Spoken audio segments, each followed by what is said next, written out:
on SEO, SEM, and social media syndication with Google. So what I do is everything's data driven. So where everyone else will build these campaigns out using a data tool or a Google tool, what we do is we have an API directly to Google. It's all VIN specific, and I just do a math equation. So what's the OEM you represent? Perfect. So let's say Ford F-150. And I'm going to look at how many you have, how many you want to sell, how many clicks, views to an appointment, to a phone call, then what's your closing ratio, and I'll build it backwards. So let's pretend you wanted to sell 40 new F-150s, not 40 Fords, because that's totally irrelevant. Make sense? You have to do it per VIN, right? Because someone looking for a Mustang is a different buyer than a Ford F-150 buyer. Fair?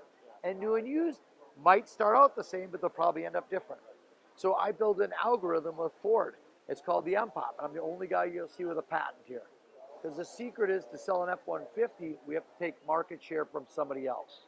Make sense? In Ford Motor Company, I'm the highest closing ratio of any vendor they have in the Ford Advantage program. So not only am I 100% co-opable, if you called and said, any of your reps said, Sean, he'd say, buy the product, 8.86% closing ratio in the first 90 days on new car leads. Nobody can say that. People.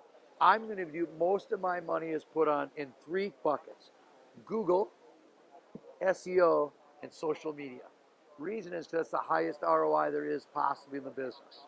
It's Google, Google vehicle ads, and Performance Max all day long.